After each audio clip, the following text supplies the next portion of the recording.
Praise the Lord. ஆண்டவருடைய விலை பெற்ற நாமத்துக்கு ஸ்தோத்திரம் உண்டாவதாக. வேதத்திலே அநேக இடங்களை போட்டிருக்கு, கர்த்தருக்கு காத்திருக்கிறவர்களை குறிச்சு போட்டிருக்கு. கர்த்தருக்கு காத்திருக்கிறவர்கள் புதுப்பலன் அடைவார்கள். அவர்கள் கழுகை போல சட்டைகள் அடித்து உயர எழும்புவாங்களாம். யாரு உயர எழும்ப முடியும் என்றால் காத்திருக்கிறவர்கள் தான் உயர எழும்ப முடியும். காத்திருக்காதவர்கள் உயர எழும்புறதுக்கு வாய்ப்பு ரொம்ப குறைவு. சோ நாம் காத்திருந்தா நாம் உயர எழும்பலாம். எல்லாருக்கும் ஒரு ஆசை, என்ன ஆசைனா நான் உயர எழும்பணும், மற்றவர்களுக்கு முன்பாக நான் வெட்கப்பட்டு போகக்கூடாது அப்படின்ற ஒரு ஆசையில தான் எல்லாரும் இருப்பாங்க. யாருமே நான் வெட்கப்பட்டு போகணும்னு நினைக்க மாட்டாங்க. சோ நாம் இந்த மனுஷருக்கு முன்பாக வெட்கப்பட்டு போகாதபடி நாம் எப்பொழுதும் காத்திருப்பதை நாம் எடுத்துக்கொள்ள வேண்டும். காத்திருந்ததுனால நாம் சோர்ந்து போக மாட்டோம். சோர்ந்து போகிற நேரம்லாம் கர்த்தர் ஒரு வார்த்தையை அனுப்பி நம்மை உற்சாகப்படுத்துவார். அவ்வளவுதான், நமக்கு இனி அற்புதம் நடப்பதில்லை என்று நாம் நினைச்சிடலாம்.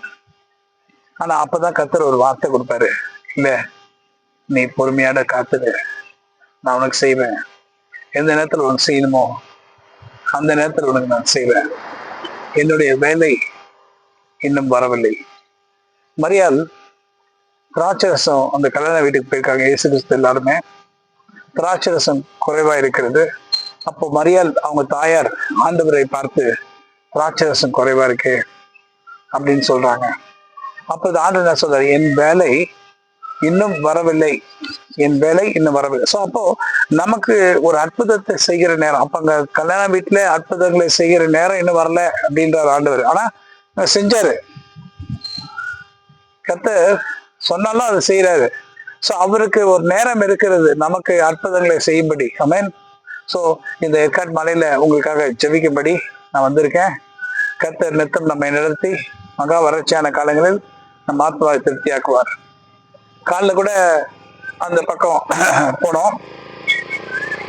எப்பொழுது போக ரோட்ல தான் சாயங்காலம் தான் காட்டு இருக்கும். வரோம் செக் பார்த்தா காலையில பெரிய கூட்டத்தோட நிக்குது. வீடியோ எடுத்தா சரியா தெரியல, நிறைய கூட்டமா நிக்குது. அப்படியே கூட்டம் இருந்ததுன்னா எப்படி, ஒன்னுத்துக்கே கஷ்டமா இருக்கு, ரெண்டுத்துக்கே கஷ்டமா இருக்கு. கூட்டத்தோட காலையில இருக்கு. எல்லாருமே சொல்ல ஆரம்பிச்சிட்டாங்க, நீங்க இப்போ வாக் பண்றீங்க, வாக் பண்ணக்கூடாது.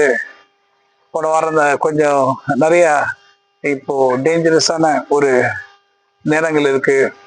காலையில கூட உங்ககிட்ட சொன்னேன், ஒரு ஹஸ்பண்ட் ஒரு அப்பாவும் பையனும் போயிருக்காங்க,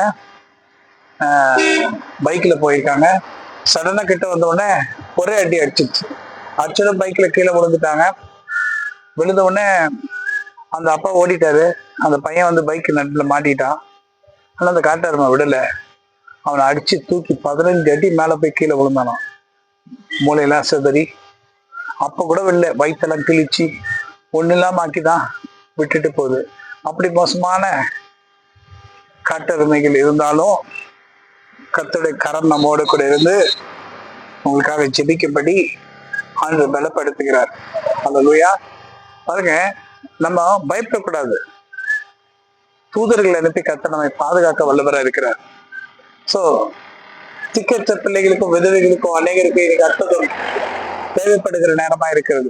இந்த நேரத்துல நம்ம அமைதலோடு இருப்பது நல்லதில்லை, அமைதலோடு கூட இருப்பது நல்லதில்லை. இது அற்புதத்தின் நேரம், அதிசயத்தின் நேரம், ஜெபிக்கிற நேரம், அவங்களுக்காக பாரப்பட்டு ஜெபிக்கிற நேரம். அந்த காலத்தை கர்த்தர் நம்ம கொடுத்தா நான் செய்து முடிக்கணும். ஆமென். என்ன நடந்தாலும் பயப்படக்கூடாதுங்க. பயன்றது தள்ளிடணும். ஜனங்களுக்காக இருக்கும் போது, நமக்கு ஏதாவது ஒரு காரியம் செய்யும் போது பயப்படுறதுல தப்பில்லை. ஆனா கர்த்தருடைய பிள்ளைகளுக்காக நாம் மன்றாடி ஜெபிக்கும் போது, ஏதாவது ஒரு காரியம் செய்யும் போது பயப்பட வேண்டாம். Why should we be scared? Hallelujah. கர்த்தர் நம் பட்சத்தில் இருக்கிறார். நமக்கு ஒரு விதமா நிற்பவன் யார்? சோ நீங்கள் காத்திருக்கிறதுனால நீங்க சோர்ந்து போயிட போறது இல்லை. காத்திருக்கிறதுனால உங்களுக்கு வேண்டிய காரியம் கிடைக்காம போகிறது இல்லை. கர்த்தர் சொன்னா செஞ்சு முடிப்பார். ஆமென். நிச்சயமாய் செய்து முடிப்பார். கர்த்தர் உங்களை ஆசீர்வதிப்பார். ஆமென். God bless you.